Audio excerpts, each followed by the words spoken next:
Bonjour à tous et bienvenue pour le webinaire Pourquoi investir en bourse. Je suis avec Claire Castanet, directrice des relations avec les épargnants pour l'autorité des marchés financiers. Bonjour Claire. Bonjour. L'AMF prône l'investissement à long terme. De quoi s'agit-il et pourquoi parler du long terme alors que nous, jeunes générations, nous avons le sentiment que le monde vit au jour le jour? Oui, je comprends tout à fait que vous puissiez avoir ce sentiment-là, que le monde vous paraisse à la fois changeant, axé sur le court terme, et que vous vous demandiez, compte tenu des incertitudes sur le long terme, comment on peut encore aujourd'hui prôner l'investissement long terme. Dans ce monde qui bouge, Jenny, moi je distingue quand même quelques tendances de fond, et notamment si on prend tout particulièrement notre pays. La France est bien connue pour avoir des dispositifs sociaux collectifs qui sont basés sur une solidarité tant pour la retraite que pour les systèmes sociaux. Alors pour la retraite, on est sur une solidarité intergénérationnelle. Pour les systèmes sociaux de santé, on est plus sur de la mutualisation. Et ce que l'on voit aujourd'hui, c'est que ces systèmes ne sont plus totalement pérennes. Cela signifie quoi? Ça signifie que la tendance de fond, c'est que petit à petit, l'individu va être de plus en plus responsabilisé. Et là, on parle de son avenir financier à très long terme. Et c'est la raison pour laquelle on vous parle d'épargne long terme, parce qu'il faut préparer cet avenir financier et il faut, compte tenu de cette inversion de tendance, y être prêt. Que faire alors pour se préparer? Alors, s'y préparer, c'est déjà agrandir son horizon, regarder un peu plus loin que ce qu'on a l'habitude de faire, et donc se poser la question de l'épargne long terme. Le produit financier qui est le plus adapté pour l'épargne long terme, ce sont les actions. Ce sont les actions, donc je vous parle bien d'investissement sur les marchés financiers et d'investissement en bourse. Ça peut paraître quelquefois contre-intuitif parce que j'imagine que si vous regardez la presse économique, vous voyez des cours qui fluctuent très rapidement et peut-être que ce n'est pas très rassurant en soi. Et c'est pour cela que je vous dis, prenez un petit peu de distance, regardez sur le long terme. Si on regarde sur le long terme, on voit bien que ces marchés financiers qui au jour le jour peuvent paraître très changeants parce qu'ils sont le reflet de ce que les investisseurs imaginent, de leurs pronostics par rapport aux évolutions économiques. Lorsqu'on prend ce recul, on se rend compte que finalement, sur les longues périodes, si on investit régulièrement, et à la condition bien sûr de diversifier ses investissements, à ce moment-là, c'est l'investissement en actions qui apporte le rendement le plus intéressant par rapport à des placements sans risque. Alors, l'AMF a réalisé une étude sur ce sujet. Si l'on prend des investissements qui ont été faits en 1988 avec une sortie en 2013, sur cette période-là, le rendement brut annuel, hors inflation, était de 6,6% par an. Donc c'est une illustration, bien sûr il faut le prendre comme une illustration, mais cette illustration nous montre bien qu'investir à long terme, lorsque on regarde cet horizon de la retraite, du risque santé, etc., on peut y arriver et donc avoir une certaine confiance. Par contre, ce n'est pas un placement garanti. Bien sûr. Et c'est bien ce qu'il faut avoir en tête, c'est que sur un titre donné, vous pouvez perdre tout ou partie de votre placement.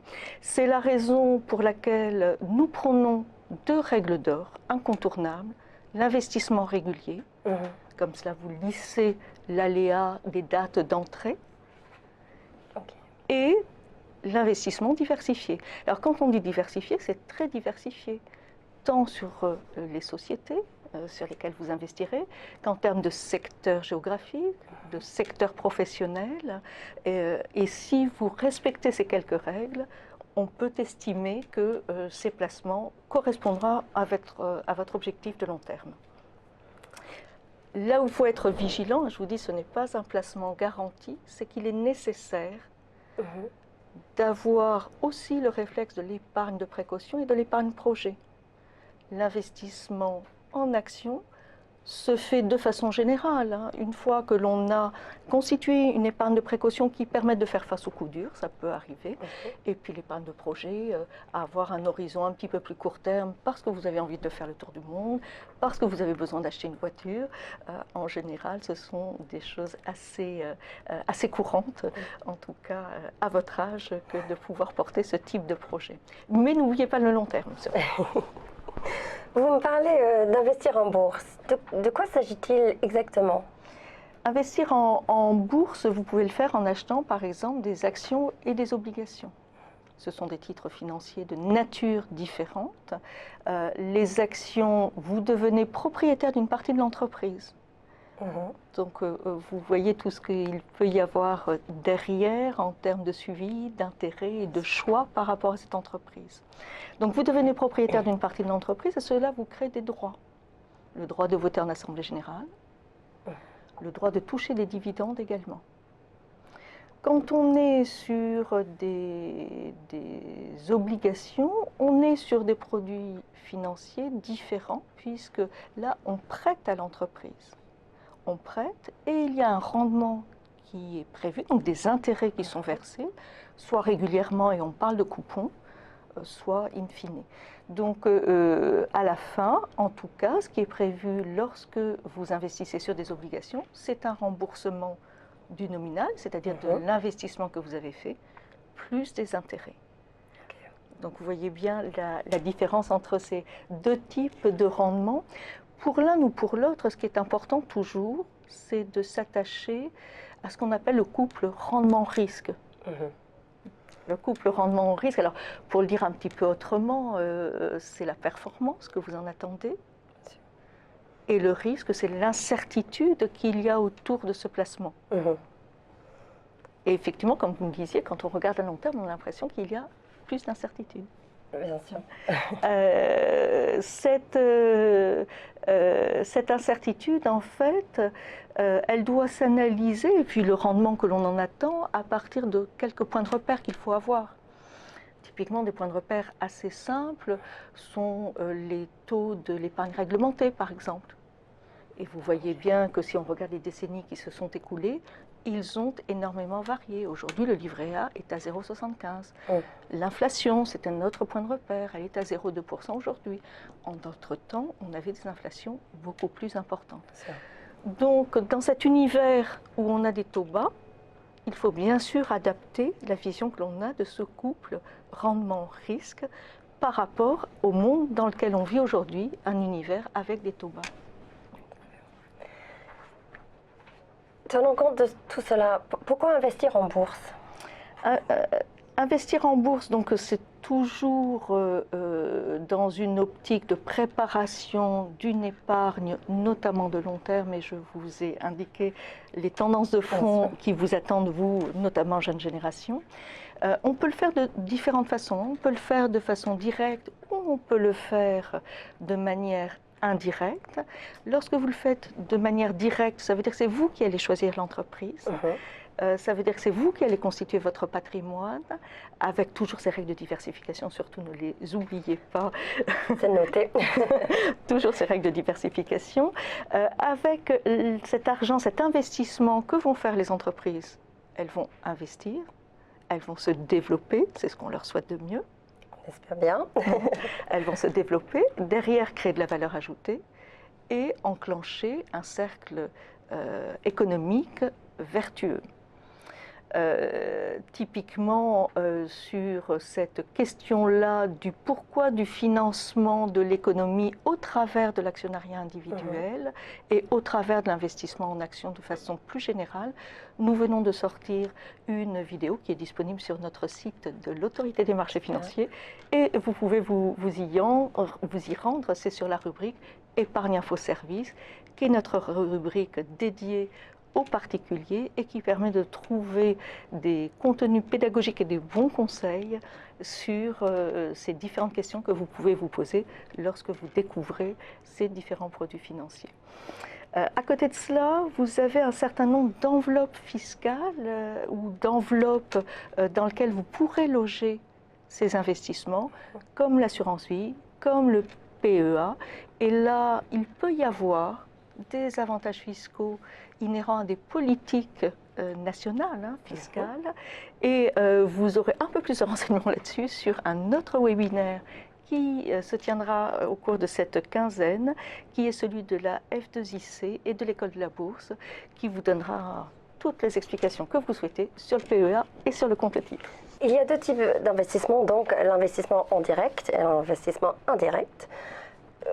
Que choisir entre ces deux formes d'investissement en bourse?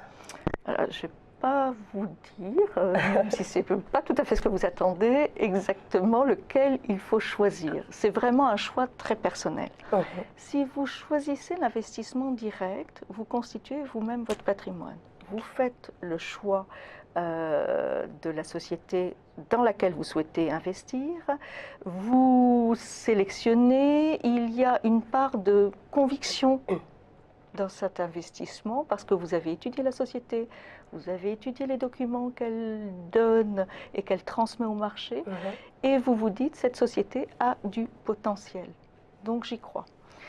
Vous créez votre propre patrimoine. Sylvie David, responsable de l'actionnariat individuel à l'autorité des marchés financiers, vous expliquera dans un autre webinaire exactement comment lire ces documents importants afin de faire votre choix. Mais vous voyez, ça vous demande un petit peu de temps à y consacrer.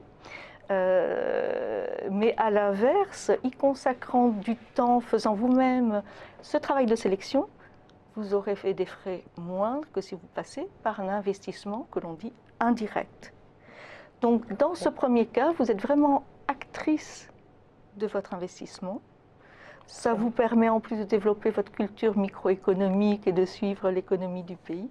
Et vous assumez vos choix effectivement, et toujours dans la diversification, mais ça je crois que vous l'avez bien compris. J'ai bien compris, nous avons bien noté, j'espère, tout le monde en tout cas. Sur l'investissement indirect, vous allez avoir une attitude différente. C'est vous dire je n'ai pas le temps, je ne connais pas, donc je vais passer par des professionnels, dont c'est le métier.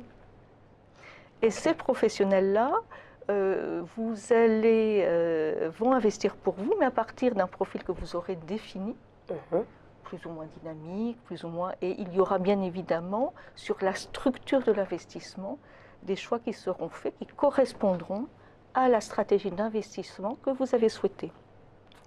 Alors l'avantage, vous gagnez du temps, vous n'avez pas besoin, moins besoin d'investir en connaissances, même s'il faut le faire un petit peu. Et puis derrière, la conséquence, c'est que comme vous avez des professionnels qui vous accompagnent, bien sûr, ça vous coûte un petit peu plus cher.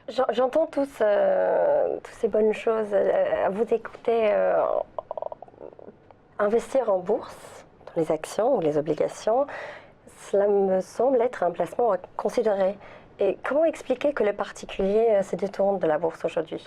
Oui, alors vous avez raison, on voit des chiffres qui baissent en termes d'actionnariat individuel, puisque nous sommes aujourd'hui à 6,6% d'actionnaires individuels en France. En mars, le dernier chiffre date de mars 2015, ils étaient de 13% en 2009. C'est tout de même 3,3 millions d'actionnaires individuels en France. C'est une population quand même qui est conséquente. Cette baisse de l'investissement direct, donc le fait de détenir des actions directement, est un petit peu compensée par le fait que l'on a des épargnants, des investisseurs, qui se tournent un peu plus vers des produits comme l'assurance vie, par exemple, en unité de compte. Et là, vous retrouvez des investissements en actions. Mais ça ne compense pas, vous aviez raison de le dire, ça ne compense pas la baisse sur les actions. Donc globalement, on a une baisse de détention des valeurs mobilières. Alors pourquoi? Très certainement parce que le marché, quand on le regarde à très court terme, peut être volatile, qu'il peut y avoir des retournements de marché, il y a eu certaines bulles, il y a peut-être aussi quelques Français qui sont entrés sur la bourse au moment des privatisations et ils n'en avaient pas vraiment ni l'appétence ni un intérêt, c'était plus une opportunité. Donc ceux-là, assez naturellement, au bout de quelques temps, ne sont pas restés sur ce type d'investissement.